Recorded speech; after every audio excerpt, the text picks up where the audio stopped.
In this video, we are continuing with the tangent properties of the circles. So, he's talking about two circles which touch each other internally, right? So, let's make two circles which are touching each other internally. This is circle 1 and there is one more circle bigger than this and they are touching each other internally. Let's make this circle. Okay, then prove that the tangents drawn to these two circles from any point on the common tangent. Okay, when they touch each other internally, let's draw a common tangent to these circles, right? And this is the point of contact of that common tangent. Let it be C. Then drawn to two circles from any point on the common tangent are equal. Now tangents drawn, choose any point from the, let's choose it from here. Choose any point on this common tangent. Let's say we are choosing point P. And from this point P, if you are drawing two tangents to these two circles like this, let the point of contact here be T and let the point of contact here be M. Now he wants you to prove that PM is equal to PT. So let's understand the question again. We have two circles which touch each other internally at point C. Then there is a common tangent and we have to choose a point on this common tangent. From that point we have to draw two tangents to these two circles.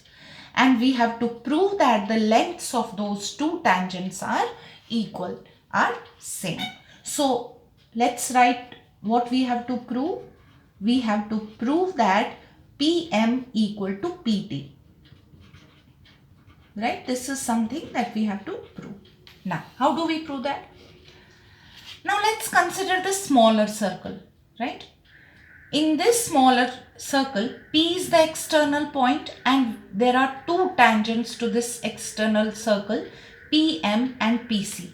So, their lengths will be same, right? Because we have done the theorem, tangents drawn to the circle from the external lengths of the tangents drawn to the circle from the external point are equal. So P is the point and this is the circle and PM and PC are two tangents. So we can say that PM is equal to PC.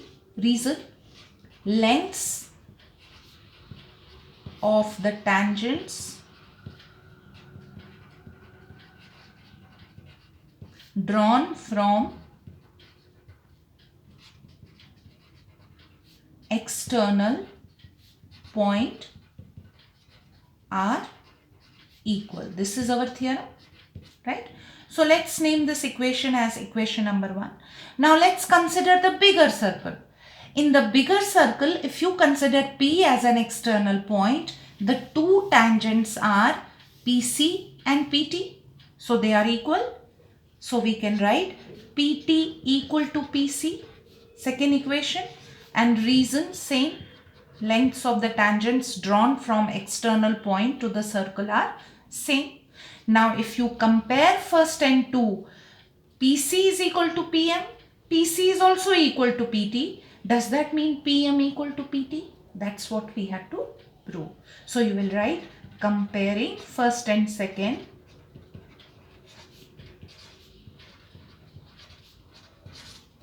PM is equal to PT, right? Okay. Let's go to another question here. He's saying that A and B are the centers of circles of radius 9 centimeter and 2 centimeter. Alright. A is the center of the circle whose radius is 9 centimeter. So this is 9 centimeter, right? And B is the center of the circle whose radius is 2 centimeter, right? Such that AB and this line is AB, the length of AB is 17 centimeter, alright? And C is the center of the circle of radius R centimeter. So there is another circle which is touching both of these circles and its radius is r centimeter, right? Okay. Which touches the above circles externally. If angle ACB is 90, so this angle is 90 degree, write an equation in R and solve it. Right. So now if ACB is a right angle triangle, can we apply the Pythagoras theorem here? Right. We can say that AB square is equal to AC square plus BC square, AC square plus CB square, Pythagoras theorem. Now AB he has given us 17 centimeter. AC, now look at AC. Isn't it equal to 9 plus r? Right? Because the radius of this circle is r. Radius of this circle is 9. If you combine this, it becomes 9 plus r. So we can write this as 9 plus r whole square. Similarly, plus BC. If you look at BC, isn't it r plus 2 whole square? Yes.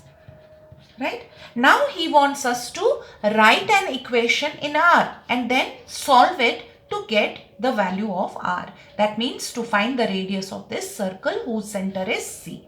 Okay, let's open this. 17 square is 289.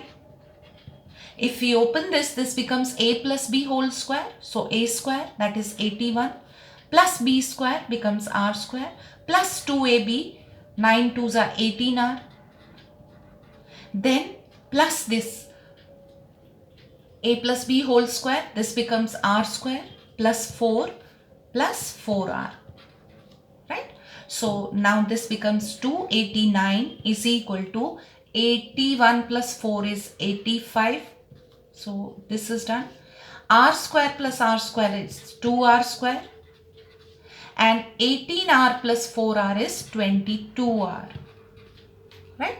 So now if I shift this to this side, this becomes 289 minus 85 equals to 2r square plus 22r. Now this becomes 204 equal to 2r square plus 22r. Okay. Now if I shift this side, so I will get 2r square plus 22r minus 204 equal to 0.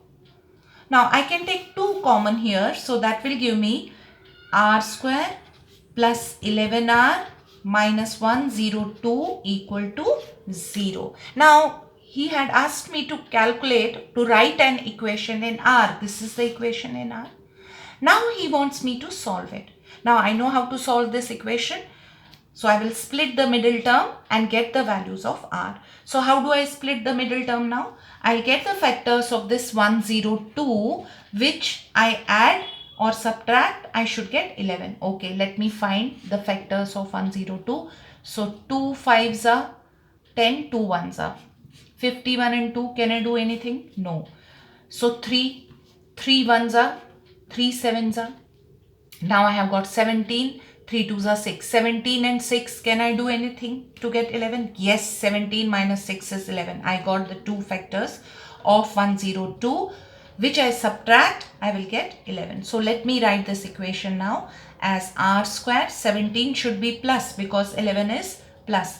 Plus 17r minus 6r minus 102 equal to 0. Right? So I will take r common, I will get r plus 17.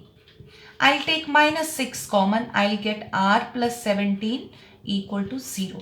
So finally my equation is r minus 6 into r plus 17 equal to 0. So I got two values of r, one is plus 6 and another is r equal to minus 17. So you reject this value because your radius can never be negative. Therefore, your radius of this circle whose center is C is 6 centimeters.